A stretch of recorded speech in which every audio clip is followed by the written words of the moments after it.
Ótimo.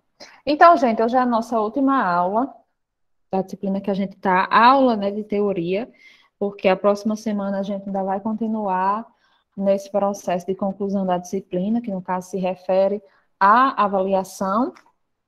Até olhar aqui no meu cronograma, confirmar, né? Isso. A nossa avaliação que vai ser segunda-feira, dia 16, e a recuperação, segunda chamada, que vai ser no dia 18.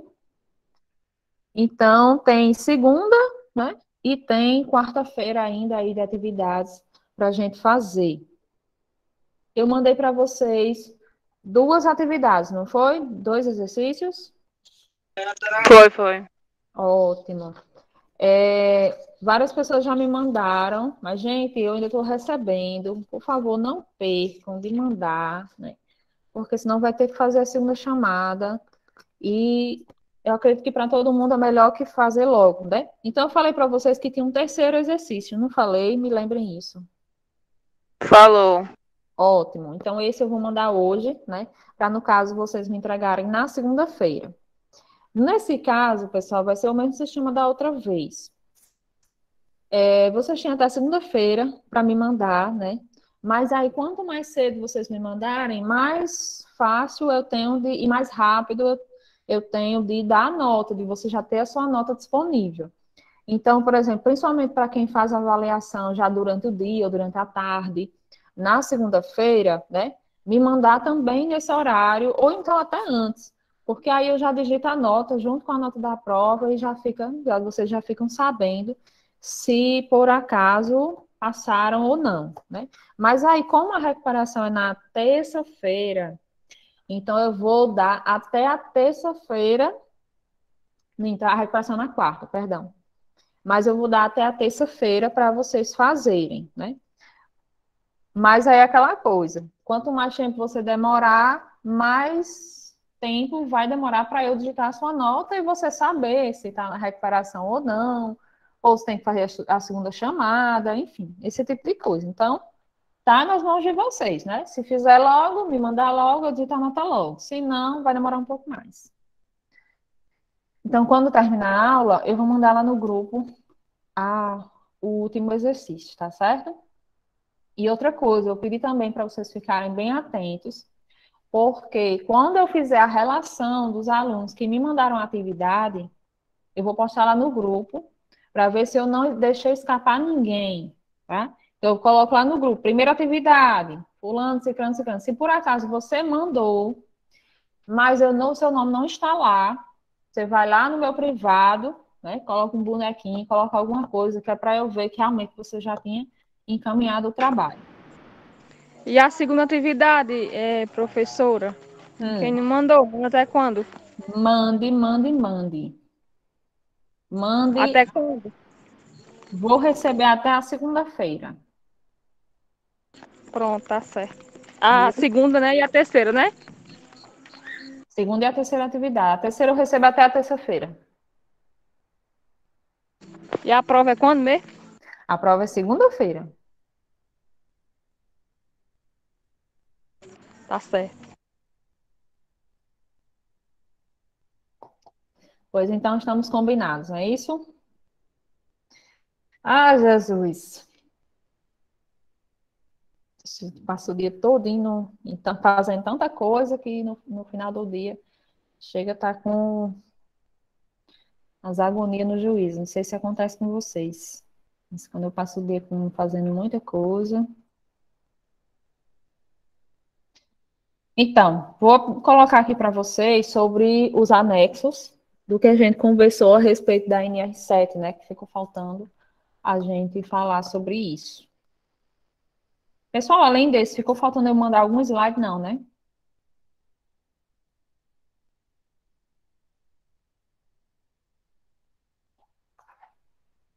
Eu acho que não. Eu também acho que não, porque o último foi de PCMSO e eu me lembro que eu mandei.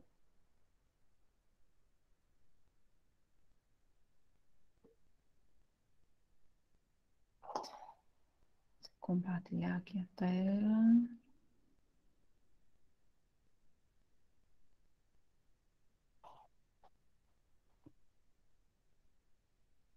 Vocês estão vendo aí?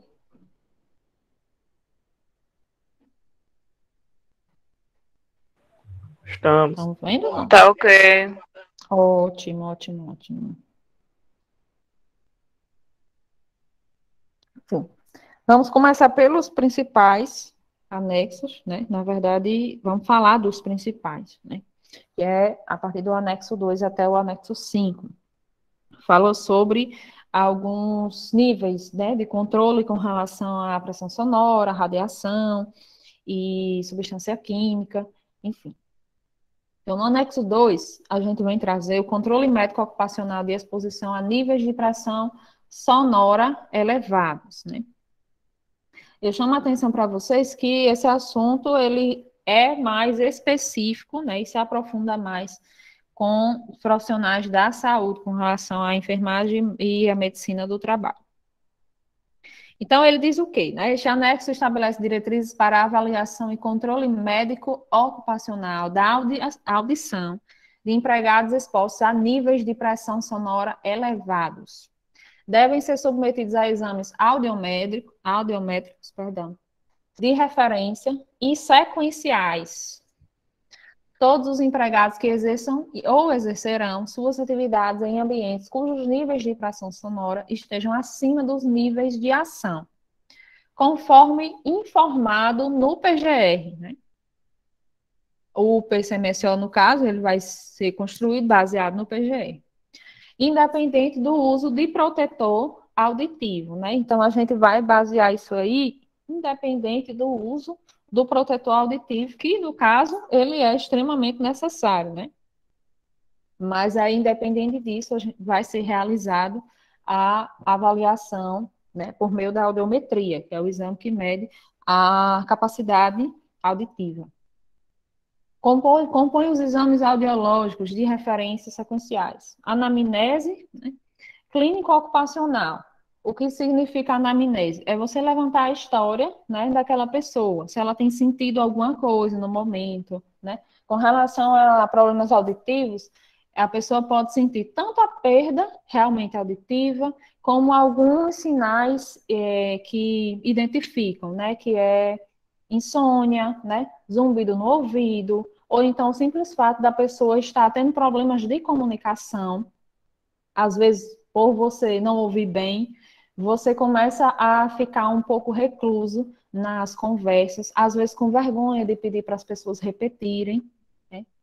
Ficar repetindo, né, o que a pessoa disse, a pessoa realmente perceber que você está com a perda. Então, tem esses problemas de comunicação. Então, todas essas informações, no momento que a gente levanta a história, né, da pessoa, é importante na anamnese, né? Então, o médico, no caso, ele vai fazer essas perguntas com relação, você está sentindo isso, um zumbido no ouvido, ou então simplesmente perguntar se ele está sentindo alguma coisa. Mas essas perguntas, elas são essenciais, porque muitas vezes as pessoas, elas não sabem que esses sintomas, né, essas coisas que acontecem, são características de perda auditiva, então acaba passando batido. Então, a anamnese, ela gira em torno justamente disso, de você fazer perguntas ao paciente, ou no caso, o trabalhador, para que ele responda e você consiga dar um diagnóstico a partir disso. O exame otológico, né, o exame do ouvido, o exame audiométrico realizado segundo os termos previstos neste anexo, outros exames audiológicos complementares solicitados a critério médico, né? Então, todo mundo que trabalhar realmente com exposição a ruído vai ter que fazer esses exames, essas avaliações. O exame audiométrico será realizado em cabine audiométrica cujos níveis de pressão sonora não ultrapassem os níveis máximos permitidos, de acordo com a norma técnica ISO 82531. Nas empresas em que existir ambiente acusticamente tratado que atenda à norma, a cabine audiométrica poderá ser dispensada.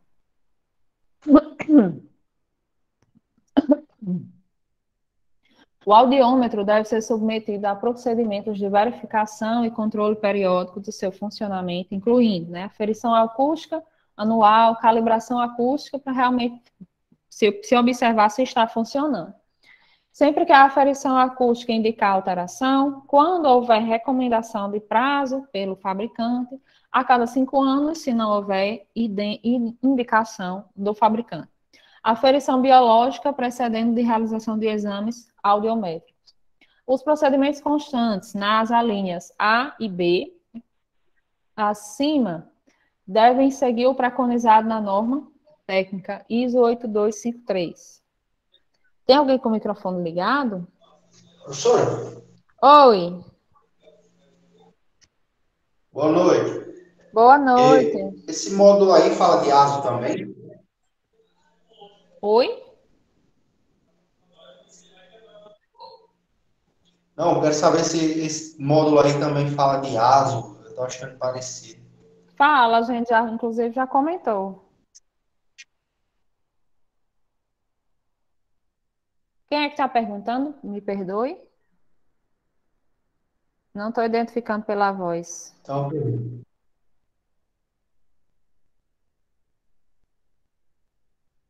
não estou te ouvindo. Não estou te ouvindo. Eu estou perguntando quem é que está perguntando.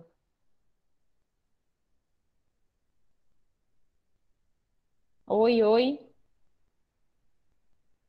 Vocês estão me ouvindo? Aqui sim. Então acho que é ele que está com algum problema. Enfim, os resultados devem ser incluídos. Gente, alguma coisa que forem escrevendo aí que for importante, por favor, alguém fala aí no áudio, porque eu não consigo ver. Devem ser incluídos em certificado de aferição ou calibração que acompanhará o equipamento. Na impossibilidade de realização de exame audiométrico nas condições previstas, o responsável pela execução do exame avaliará a viabilidade de realização em ambiente silencioso por meio do exame audiométrico em 2 indivíduos cujos limiares auditivos sejam conhecidos, detectados em exames audiométricos de referência atuais e que não haja diferença do limiar auditivo em qualquer frequência e em qualquer um dos 2 indivíduos examinados acima de 5 decibéis, o nível de... a unidade de referência, na verdade. O exame audiométrico deve ser executado por médico ou fonoaudiólogo, conforme resoluções dos respectivos conselhos federais profissionais, referentes ao Conselho Federal de Fonoaudiologia ou Conselho Federal de Medicina.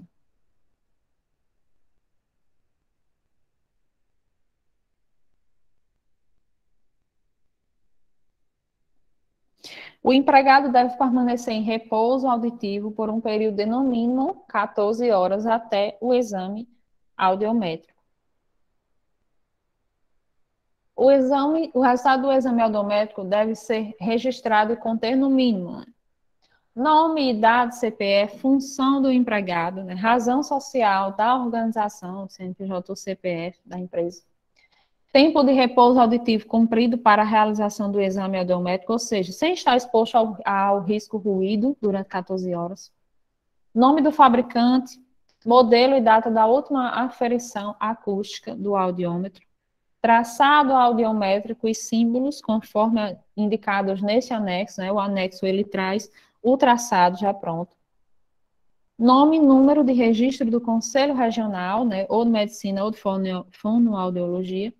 A assinatura do profissional responsável pelo exame.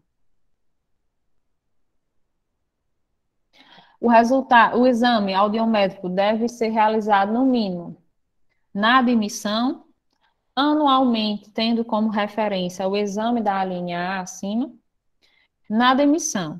Então, quando ele vai fazer o exame admissional, o exame de atestado de saúde ocupacional, esse é um dos exames que são complementares, para a exposição a riscos específicos, no caso, Então, ele não vai fazer somente aquele exame que a gente faz, a avaliação clínica. Ele vai fazer a avaliação auditiva. Isso ele vai fazer na admissão, que é muito importante que se faça, para que se possa ter um nível de comparação para os demais anos em que aquela pessoa estiver trabalhando na empresa, e na demissão, para ver se ele não saiu realmente com nenhum tipo de alteração. Ou então alguma alteração que já seja prevista. Na demissão, pode ser aceito o exame audiométrico realizado até 120 dias antes da data da finalização do contrato de trabalho. Por exemplo, digamos que ele fez um periódico muito próximo da data que o contrato dele foi finalizado, né? A data que ele foi demitido ou saiu. O intervalo entre os exames audiométricos podem ser reduzido a critério do médico do trabalho responsável pelo PCMSO, né? Ou seja, que vai ficar a critério. Interessante que seja todos os anos. O empregado deve ser submetido ao exame audiométrico de referência e exames audiométricos sequenciais na forma descrita nos subitens seguintes.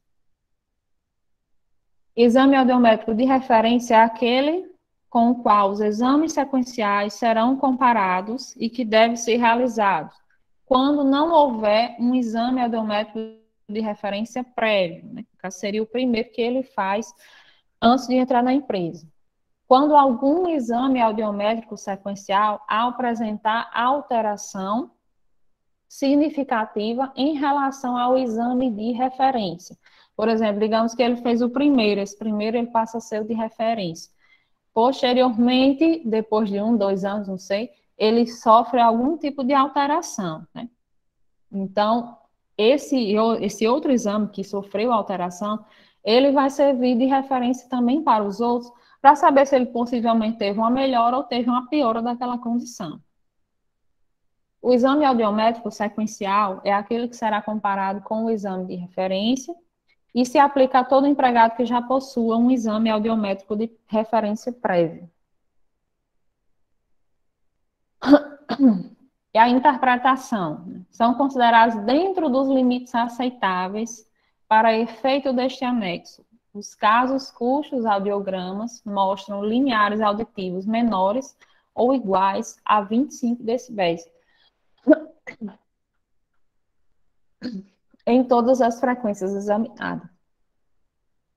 São considerados sugestivos de perda auditiva induzida por níveis de pressão sonora elevados, né? Os casos cujos audiogramas nas frequências de 3.000 a 4.000 ou 6.000 Hz apresentam limiares auditivos acima de 25 decibéis e mais elevados do que nas outras frequências testadas, estando estas comprometidas ou não, tanto no teste da via aérea quanto da via óssea, em um ou em ambos os lados. São consideradas alterações sugestivas de perda, né, auditiva, aquelas que não se enquadrem nos critérios definidos no 5.2. São considerados sugestivos de desencadeamento de perda auditiva os casos em que os limiares auditivos em todas as frequências testadas no exame audiométrico de referência e no sequencial permaneçam menores ou iguais a 25 decibéis, mas a comparação do audiograma sequencial com o de referência mostra evolução que preencha um ou dois critérios abaixo. A diferença entre as médias aritméticas dos limiares auditivos no grupo de frequências de 3.000, 4.000 e 6.000 Hz iguala e ultrapassa 10 decibéis. A piora em pelo menos uma das frequências iguala ou ultrapassa a 15 decibéis. Né? Então, ele precisa ter uma perda auditiva, ou então, quando o exame de referência, ele acaba sendo aquele exame que ele já tem uma perda, se ele continua realmente perdendo. São consideradas também sugestivos de desencadeamento de perda auditiva os casos em que apenas o exame audiométrico de referência apresenta limiares auditivos em todas as frequências testadas, menores ou iguais a 25 decibéis. E a comparação do audiograma sequencial com o de referência preencha um dos critérios abaixo.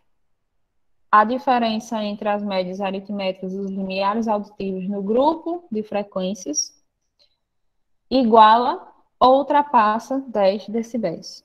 A piora em pelo menos uma das frequências iguala ou ultrapassa 15.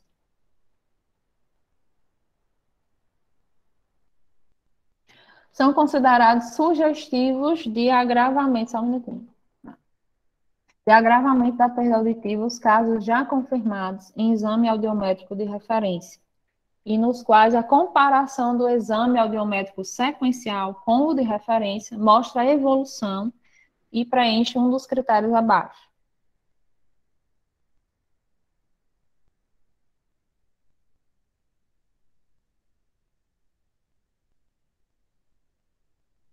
A diferença entre as médias aritméticas dos limiares auditivos no grupo de frequências de 500, 1000 e 2000 Hz, ou no grupo de frequências de 3000, 4000, 6000, iguala ou ultrapassa 10 decibéis.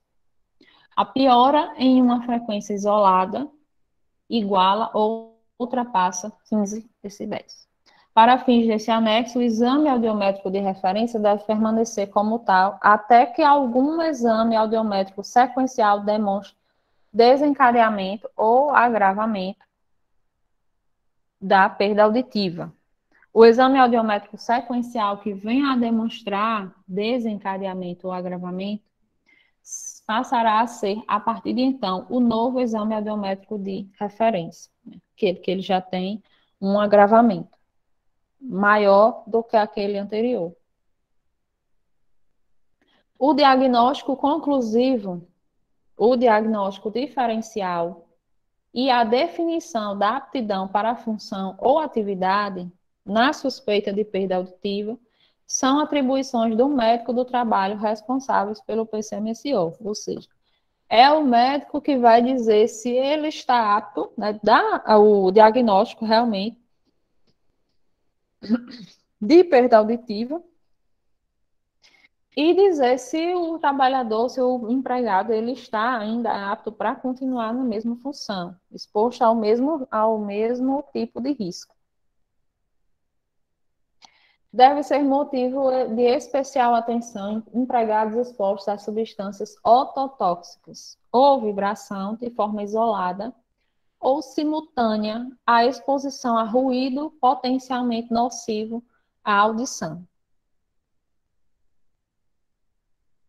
A perda auditiva por si só não é indicativa de inaptidão para o trabalho, devendo-se levar em consideração a análise de cada caso, além do traçado audiométrico e da evolução sequencial dos exames audiométricos, os seguintes fatores: a história clínica e ocupacional do empregado, né? O que seria a história clínica? Os sinais e sintomas que ele vem apresentando, né, do decorrer da história de vida dele.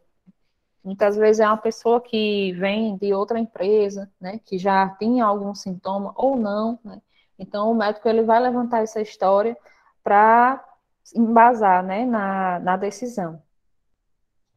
A história ocupacional dos empregos, no caso que ele veio adquirindo. O resultado da otoscopia e de outros testes audiológicos complementares, a idade do empregado, os tempos de exposição pregressa e atual a níveis de pressão sonora elevados. Quem sabe ele, em outra empresa, ele trabalhava em outra função, né, que não se expunha a ruído, ou sim ou não. Os níveis de pressão sonora que o empregado está ou esteve exposto no exercício do trabalho, né? Todas essas informações vão subsidiar a decisão.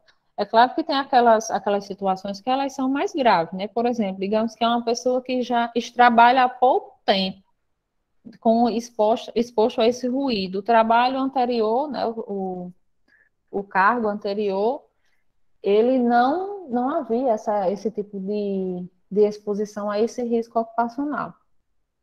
E durante pouco tempo ele já vem desencadeando esse tipo de perda auditiva. Então, é algo que já está mostrando que está se intensificando, na verdade, em pouco tempo. Então, é algo que a decisão poderia ser eles mudar de função, né? Não se mudar, na verdade, não é de função. Ele vai mudar de exposição de risco. Demanda auditiva do trabalho ou da função. A exposição não ocupacional a níveis de pressão sonora elevados. Ou seja, digamos que seja uma pessoa que tem como é que chama aquele negócio? Paredão. Então, além da exposição ao ruído no trabalho, ele se expõe ao ruído em casa, né, nas atividades de lazer. A exposição ocupacional a outros agentes de risco ou ao sistema auditivo. A exposição não ocupacional a outros agentes de risco ao sistema auditivo. A capacitação profissional do empregado examinado. Os programas de conservação auditiva aos quais tem e terá acesso o empregado. Nos casos de desencadeamento ou agravamento da perda auditiva, conforme os critérios deste anexo, o médico do trabalho responsável pelo PCMSO deve definir a aptidão do empregado para a função, ele que vai definir se ele está apto, se não está, a iniciar ou a continuar. Incluir o caso no relatório analítico do PCMSO, participar da implantação, aprimoramento e controle de programas que visem a conservação auditiva e prevenção da progressão da perda auditiva do empregado acometido e de outros expostos a riscos ocupacionais à audição, levando-se em consideração, inclusive, a exposição à vibração e agentes autotóxicos ocupacionais. Então, na verdade, esse trabalhador, ou esse ou outro, vai acabar funcionando como um exemplo, né, para outras situações que podem vir a acontecer, inclusive algo a ser conversado e reanalisado no PGR. Disponibilizar cópias dos exames audiométricos aos empregados, né, até para que eles tomem ciência da condição deles. Nos casos em que o exame audiométrico de referência demonstre alterações, cuja evolução esteja em desacordo com os moldes definidos desse anexo, para a perda auditiva, o médico do trabalho responsável deve fazer o quê? Verificar a possibilidade da presença concomitante de mais de um tipo de agressão ao sistema auditivo. Ele pode atribuir aí um diagnóstico diferencial e talvez seja um outro tipo de condição que esteja levando ele a esses sintomas, por exemplo. Orientar e encaminhar o empregado para a avaliação especializada. Definir sobre a aptidão do empregado para a função. Participar da implantação e aprimoramento dos programas que visem a conservação auditiva e prevenção da progressão da perda auditiva do empregado. E disponibilizar as cópias dos exames audiométricos aos empregados também. Então, gente, essa primeira parte, que é o anexo 2, ele fala bastante sobre o risco ruído, né? E o principal agravamento que pode acontecer com relação a esse tipo de risco é a perda auditiva, realmente. E essa perda auditiva, ela pode ser inicialmente momentânea, né? Ou ela pode ser definitiva. E isso vai depender também, e uma perda progressiva também. Então, isso vai depender da forma em que o PCMSO ele vai ser conduzido, né? Esse programa de controle médico, ele vai ser conduzido. Porque quando ele se tratar apenas de um documento que vai ser engavetado, o trabalhador ele vai continuar piorando, né? Adoecendo, e vai chegar num ponto insustentável, que ele não vai conseguir manter. O anexo 3, ele vem falar sobre o controle radiológico e espirométrico da exposição a agentes químicos. Vocês me dão um minutinho para eu tomar um copo d'água, eu vou só pegar.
Desculpa a demora.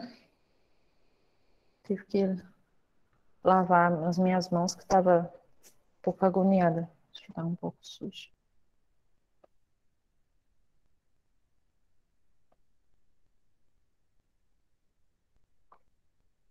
Então, o anexo 3, ele vem trazer o controle radiológico e espirométrico da exposição a agentes químicos. Então, este anexo estabelece as condições técnicas e parâmetros mínimos para a realização de... É isso, um pouquinho. Certo. Radiografias de tórax, em programas de controle médico em saúde ocupacional, de empregados expostos a poeiras minerais, de acordo com os critérios da Organização Internacional do Trabalho, né? Quem está exposto a agente químico, é bem interessante que se faça um exame específico, que são as radiografias, né? Um dos exames é a radiografia do tórax, para ver as condições como estão as condições dos pulmões, né? Se tem acúmulo de resíduo, de agentes químicos nos pulmões, e se esses agentes químicos eles estão produzindo algum tipo de reação inflamatória, que isso pode levar a uma doença pulmonar obstrutiva crônica. As espirometrias para avaliação da função respiratória, né, com o empregado. Então, além do exame de imagem, a gente tem a avaliação da função respiratória de fato, né? Em empregados expostos a poeiras minerais e para a avaliação de empregados com indicação de uso de equipamentos individuais de proteção respiratória. Os procedimentos para a realização da radiografia de tórax devem atender às diretrizes da resolução da diretoria colegiada, que dispõe sobre o uso dos raios-x diagnósticos em todo o território nacional ou suas revisões mais recentes. Os equipamentos utilizados para a realização do raio-x devem possuir as seguintes características: gerador monofásico de alta frequência, de preferência ou trifásico, de 6 a 12 pulsos no mínimo, tubos de raios X 30 para 50, filtros de alumínio de 3 a 5 milímetros, grade fixa com distância local de 1,50 metros, razão da grade 10 para 1, com mais de 100 colunas, razão da grade 12 para 1, com 100 colunas. As unidades móveis de raio-x podem utilizar equipamentos de 300 miliamperes, desde que o gerador tenha potência mínima de 30 kW. No caso da utilização de equipamentos de raio-x em unidades móveis, devem ser cumpridas, além do exigido acima, as seguintes condições: dispor de alvará específico para funcionamento da unidade transportável de raio-x, deve ser realizado por profissional legalmente habilitado e sob supervisão de responsável técnico. Dispor de laudo técnico emitido por profissional legalmente habilitado, comprovado que os equipamentos utilizados atendem ao exigido neste anexo. A técnica radiológica para o raio-x de tórax deve observar os seguintes padrões, né? Foco fino, 100 a 100 miliamperes a 200, tempo de 0,01 a 0,02 a 0,03 segundos, constante de 40 ou 50 kV. O processamento dos filmes deve ser realizado por processador automático que atenda às exigências dos órgãos ambientais responsáveis. A identificação dos filmes radiográficos utilizados em radiografia convencional deve incluir, no canto superior direito do filme radiográfico, a data da realização do exame e as informações necessárias, incluindo o nome, né, a data. A leitura radiológica, deve ser descritiva e, para a interpretação e emissão dos laudos, devem ser utilizados obrigatoriamente os critérios do OIT na sua supervisão mais recente e a coleção de radiografias padrão.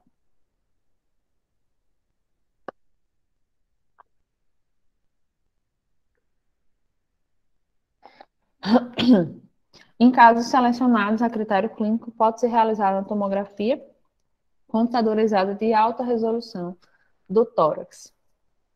É um exame bem específico, né, e bem importante também que se faça, porém de custo um pouco mais alto. As leituras radiológicas devem ser anotadas em folha de leitura radiológica que contém a identificação da radiografia, do leitor, informações sobre a qualidade da imagem e os itens da classificação. O laudo do exame radiológico deve ser assinado por um ou mais de um, em caso de múltiplas leituras dos seguintes profissionais: médico radiologista, com título de especialização ou registro de especialidade no Conselho Regional de Medicina e com qualificação ou certificação em leitura radiológica das pneumoconioses, classificação radiológica da OIT, por meio de curso módulo específico, né? Então, ou eu vou ter um médico radiologista, ou eu vou ter um outro médico que realizou um curso específico para esse tipo de doença. Médicos de outras especialidades que possuam título ou registro de especialidade no Conselho Regional de Medicina em pneumologia, medicina do trabalho ou clínica médica. Ou uma das suas subespecialidades que possuam qualificação e certificação em leitura radiológica das pneumoconioses. As especificações são concedidas por aprovação nos exames do Nacional, Instituto Ocupacional, sendo que, em caso de certificação concebida pelo exame, o profissional também pode ser denominado leitor B.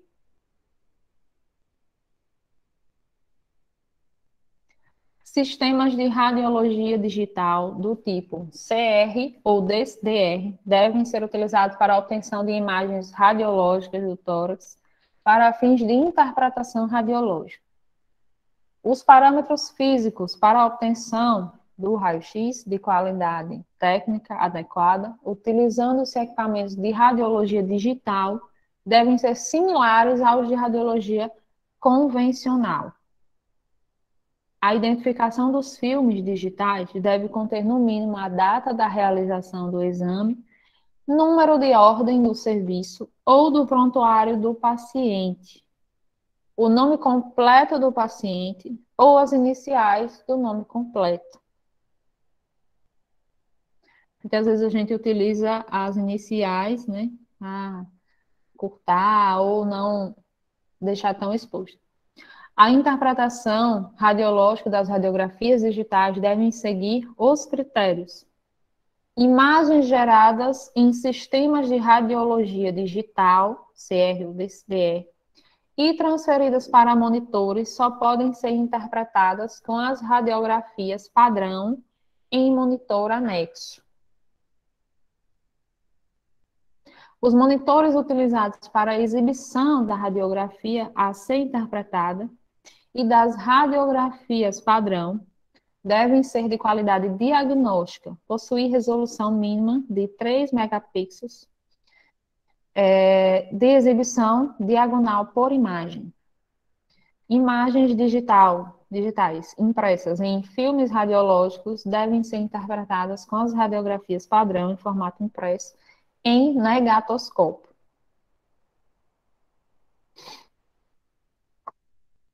Vocês pegarem uma radiografia, por exemplo, desses... Pelo menos aqui tinha aqui, no hospital daqui antes, vocês não conseguem ver nada.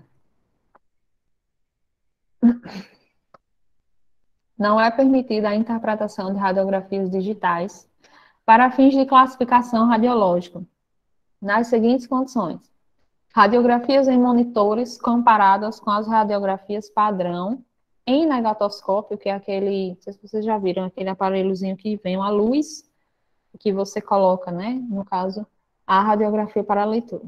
Ou o inverso, radiografias digitais impressas em filmes radiológicos com redução de menores do que 2:3 do tamanho original. 2/3, perdão. Radiografias digitais impressas em papel fotográfico. A gente vê muito papel fotográfico.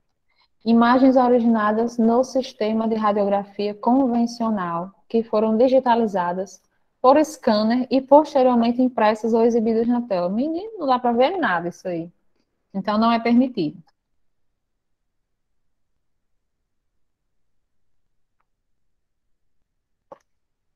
Os serviços que ofertem radiologia digital devem assegurar a confidencialidade dos arquivos eletrônicos e dos dados dos trabalhadores submetidos, adimensionais, periódicos e demissionais, para fins de classificação radiológica por meio de procedimentos técnicos e administrativos adequados. A radiografia do tórax, obtidas por método convencional, devem ser guardadas em filmes radiológicos em formato original. Imagens obtidas por sistemas digitais devem ser armazenadas nos seguintes formatos: impressos em filmes radiológicos cuja redução máxima seja equivalente a 2/3 do tamanho original. Em mídia digital, gravados em formato de COM e acompanhados de visualizador de imagens radiológicas. A guarda das imagens deve ter sua responsabilidade definida e documentada, né? Para quem? São responsáveis pela guarda o médico do trabalho responsável pelo PCMSO, ou, no caso de a empresa possuir serviço próprio, o responsável pelo serviço de radiologia. A guarda das imagens refere-se às radiografias de cunho ocupacional, admissionais, periódicas e demissionais, bem como a eventuais radiografias cujas alterações sejam suspeitas ou atribuíveis à exposição ocupacional. O tempo de guarda dos exames deve obedecer aos critérios definidos na NR7, que a gente viu que são 20 anos. Os empregados expostos ocupacionalmente a poeiras minerais e empregados com indicação de uso de equipamentos individuais de proteção respiratória devem ser submetidos à espirometria nos exames médicos admissional periódico a cada 2 anos. A espirometria ela vai avaliar a função respiratória, né? Se está realmente respirando bem. No caso, não sei se vocês já tiveram a oportunidade de ver ou de fazer, né? No caso de constatação de espirometrias com alterações, independentemente da causa, a periodicidade deve ser reduzida para anual ou inferior a critério médico. Ele pode querer fazer de 6 em 6 meses. Nos exames pós-demissionais, em empregados expostos ao asbesto, a periodicidade da espirometria deve ser a mesma do exame radiológico.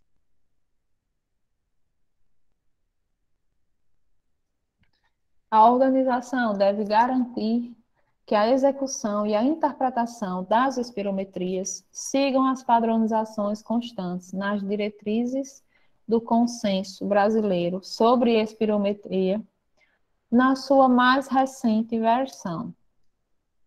A interpretação do exame e o laudo da espirometria devem ser feitos por médico.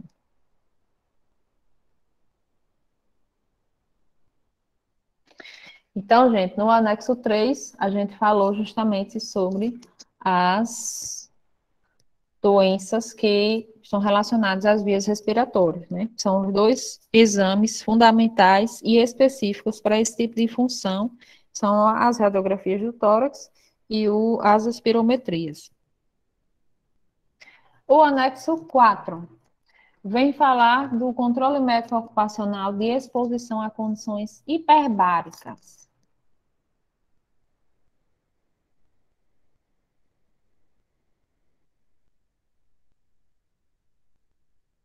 É obrigatória a realização de exames médicos dentro dos padrões estabelecidos neste anexo para o exercício da atividade sob pressão atmosférica elevada, pressão hiperbárica. Os exames médicos para trabalhadores candidatos a trabalho em pressões hiperbáricas deverão ser avaliados por médico qualificado. O atestado de aptidão terá validade por 6 meses. O trabalhador não pode sofrer mais que uma compressão no período de 24 horas. Profissionais que realizem liberação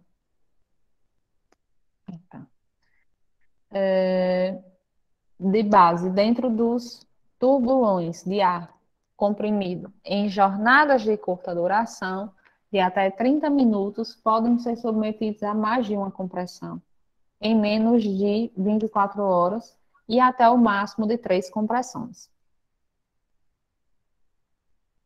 O trabalhador não pode ser exposto à pressão superior a 4,4, exceto em caso de emergência, sob supervisão direta do médico qualificado.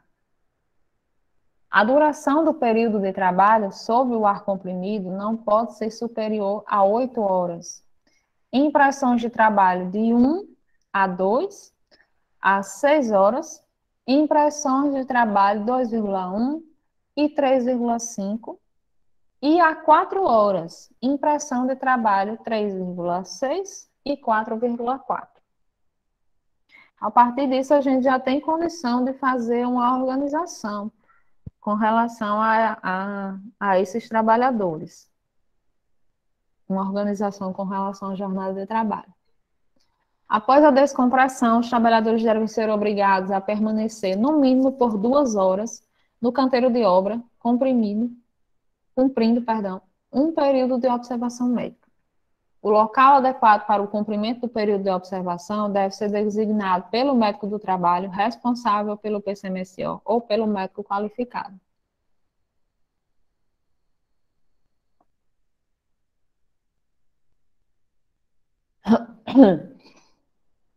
O médico qualificado deve manter disponibilidade para contato enquanto houver trabalho sob o ar comprimido, sendo que, em caso de acidente de trabalho, deve ser providenciada assistência, bem como local apropriado para o atendimento médico.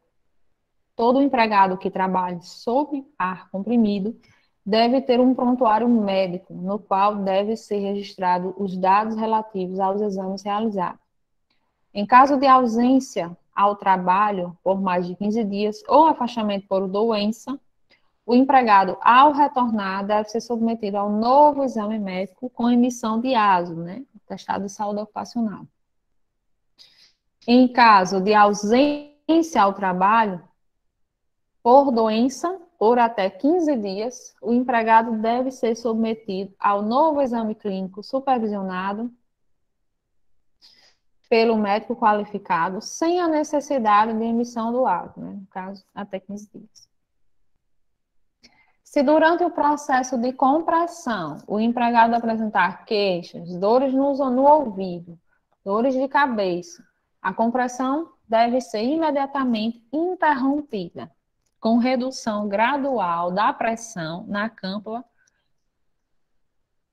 até que o empregado se recupere.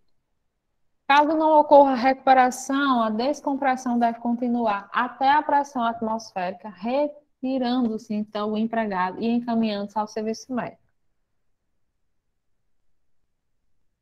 Todo empregado que vai exercer trabalho sob ar comprimido deve ser orientado quanto aos riscos decorrentes da atividade e as precauções a serem tomadas.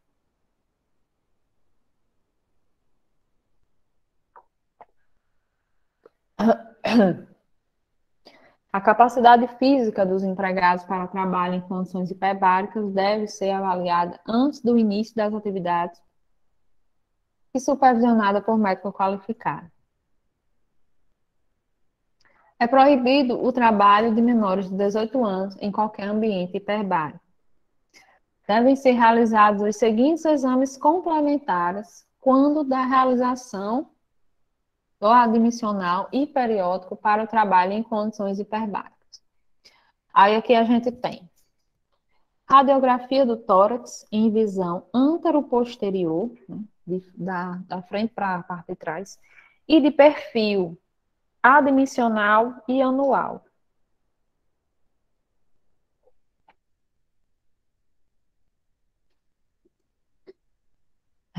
Eletrocardiograma ser feito admissional e anual.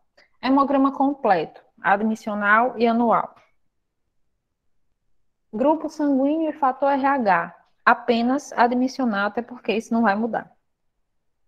Dosagem de glicose sanguínea, admissional e anual.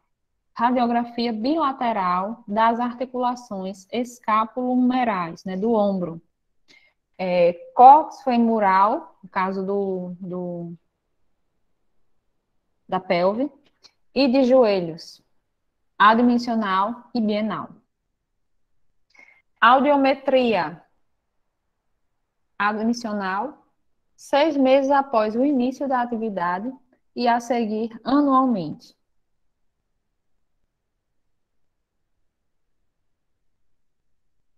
Espirometria, não, mito. Eletroencefalograma, apenas admissional. Espirometria admissional e bienal.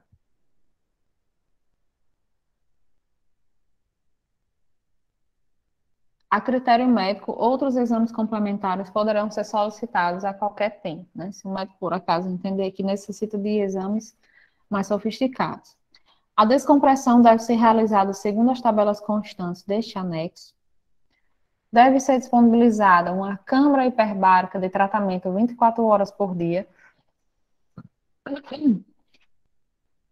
7 dias por semana, situada a uma distância tal que o trabalhador seja atendido em, no máximo, 1 hora após a ocorrência.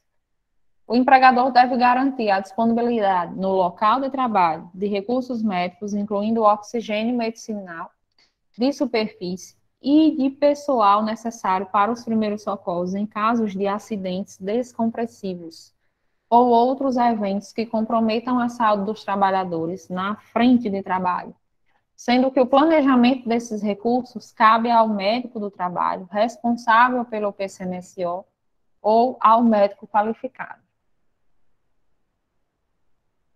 O tratamento recompressivo deve ser conduzido sob supervisão do médico qualificado. A relação à ventilação, à temperatura e à qualidade do ar deve ser observada nas seguintes condições. Durante a permanência dos trabalhadores na câmara de trabalho, ou na câmpula, ou eclusa, a ventilação deve ser contínua, à razão de, no mínimo, 30 pés cúbicos. A temperatura no interior da câmara, ou eclusa e da câmara de trabalho, não deve exceder a 27 graus Celsius. A qualidade do ar deve ser mantida dentro dos padrões de pureza a seguir: monóxido de carbono menor do que 20, dióxido de carbono menor do que 2.500, óleo menor do que 5 mg por metro cúbico, material particulado menor do que 3 gramas por metro cúbico, oxigênio maior que 20%. A compressão deve ser realizada a uma vazão máxima de 0,3 atm no primeiro minuto e não poderá exceder 0,7 atm nos minutos subsequentes. Não é permitido à organização submeter o empregado a voos ou elevações acima de 700 metros nas 24 horas que sucederem um mergulho seco.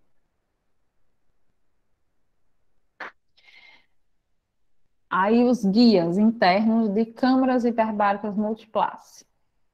Esta categoria profissional deve ser avaliada com os mesmos critérios clínicos e de exames complementares no item 1.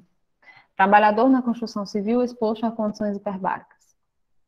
Esta categoria profissional pode ser submetida a até 2 exposições em 24 horas sob supervisão do médico qualificado.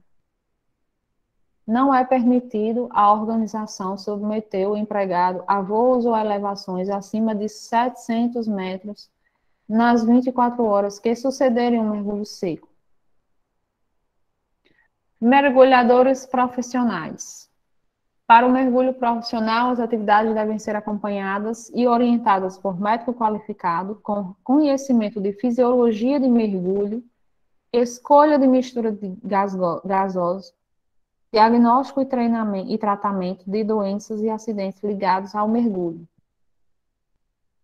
Todos os mergulhos devem ser registrados, incluindo a identificação dos mergulhadores participantes e dos técnicos de pressões, tempos e composição do gás respirado. Nos mergulhos em que se utiliza mistura gasosa diferente do ar, devem ser obedecidas medidas específicas para evitar enganos, troca de cilindros e erros na execução de paradas de descompressão. Os exames médicos ocupacionais para empregados em mergulho profissional devem ser realizados por ocasião da admissão, a cada 6 meses para todo o pessoal em efetiva atividade de mergulho, após acidente ocorrido no desempenho da atividade de mergulho ou doença grave. Em situações especiais, outros exames podem ser solicitados por critério médico. Devem ser realizadas os seguintes exames complementares quando a realização do admissional e periódico para mergulho profissional. Radiografia do tórax em visão anteroposterior e de perfil admissional e anual. Eletrocardiograma ou teste ergométrico de esforço, a critério médico, anual. Ecocardiograma, apenas admissional. Teste ergométrico de esforço, admissional. Hemograma completo, admissional e anual. Grupo sanguíneo fator RH, apenas admissional. Dosagem de glicose sanguínea, admissional e anual. Radiografia bilateral das articulações escápulo-humerais, ombro, cox femorais, quadril, e de joelhos, admissional e bienal, que poderão ser substituídos a critério médico por ressonância nuclear magnética ou tomografia computadorizada, né, que realmente mostraria bem mais coisas. Audiometria admissional, 6 meses após o início da atividade e a seguir anualmente. Eletroencefalograma admissional. Espirometria admissional e bienal. Acuidade visual, admissional e anual. A critério médico. Outros exames complementares e pareceres de outros profissionais de saúde podem ser solicitados a qualquer tempo. É vedada a atividade de mergulho para gestantes e lactantes. A compressão e a descompressão devem ser definidas pelo médico qualificado responsável pelo mergulho. Todas as embarcações para trabalho de mergulho profissional devem ter a bordo uma câmara hiperbárica de tratamento para atendimento de doenças ou acidentes de mergulho. Os tratamentos de doenças ou acidentes de mergulho devem estar a cargo do médico qualificado presente. Para os mergulhos realizados a partir de bases em terra, deve ser disponibilizada uma câmara hiperbárica de tratamento 24 horas por dia, 7 dias por semana, para que o mergulhador seja atendido em, no máximo, 1 hora após a ocorrência. O empregador deve garantir a disponibilidade no local de trabalho de recursos médicos, incluindo oxigênio medicinal de superfície, e de pessoal necessário para primeiros socorros em casos de acidentes descompressivos ou outros eventos que comprometam a saúde dos trabalhadores na frente de trabalho, sendo que o planejamento desses recursos cabe ao médico qualificado. A segurança de mergulho deve seguir a Norman 15 DPC em sua última revisão, não é permitido à organização submeter o empregado a voos ou elevações acima de 700 metros nas 24 horas que sucederem um mergulho raso ou 48 horas para mergulho saturado. O tratamento recompressivo deve ser conduzido sob supervisão do médico qualificado. Anexo 5 e último. Controle médico ocupacional da exposição a substâncias químicas cancerígenas e a radiações ionizantes. O objetivo: estabelecer diretrizes e parâmetros complementares no PCMSO para a vigilância da saúde dos empregados expostos ocupacionalmente às substâncias químicas cancerígenas e às radiações ionizantes, de acordo com as informações fornecidas pelo Programa de Gerenciamento de Risco, visando a prevenção e a detecção do câncer e de lesões e alterações pré-cancerígenas relacionadas ao trabalho.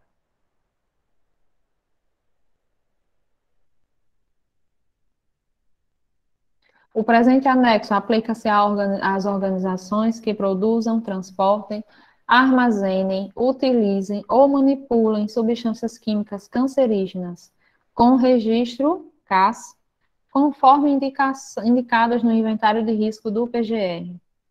Misturas líquidas contendo concentração igual ou maior que 0,1% em volume dessas substâncias, ou mistura gasosa contendo essas substâncias e as organizações nas quais os processos de trabalho exponham seus empregados a radiações ionizantes.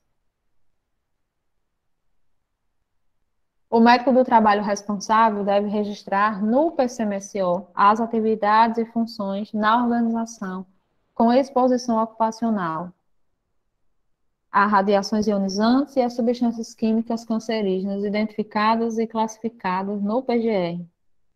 O médico responsável pelo PCMSO deve orientar os médicos que realizam o exame clínico desses empregados sobre a importância da identificação de lesões e alterações clínicas ou laboratoriais que possam estar relacionadas à exposição ocupacional e às substâncias químicas cancerígenas e às radiações ionizantes.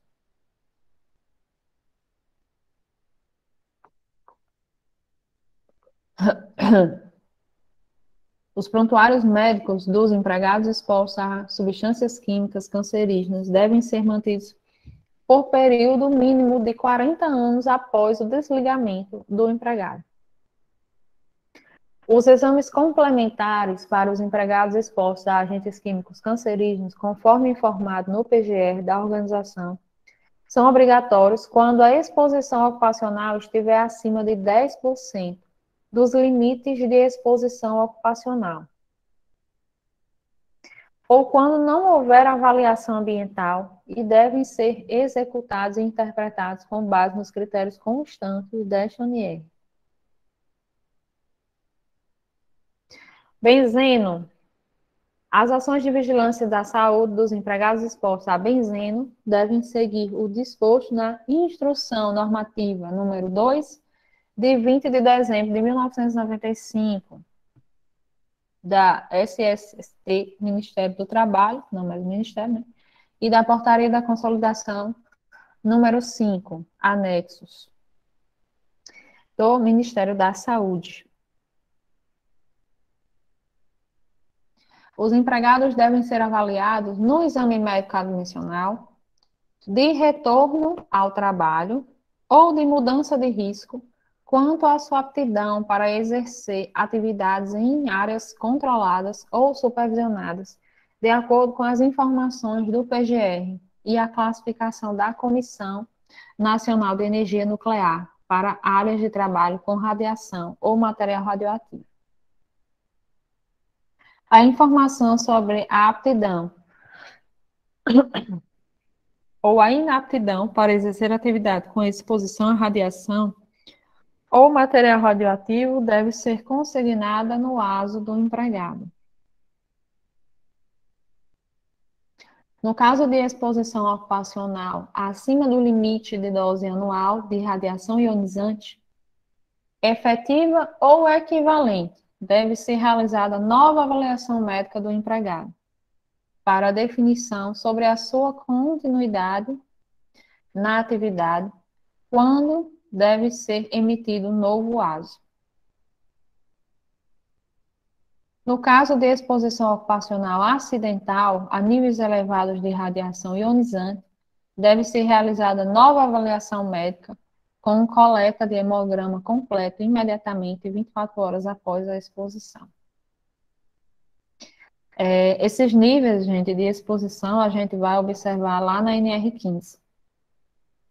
Os prontuários médicos dos empregados expostos a radiações ionizantes devem ser mantidos até a data em que o empregador completará 75 anos, e pelo menos por período mínimo de 30 anos após o desligamento do empregado.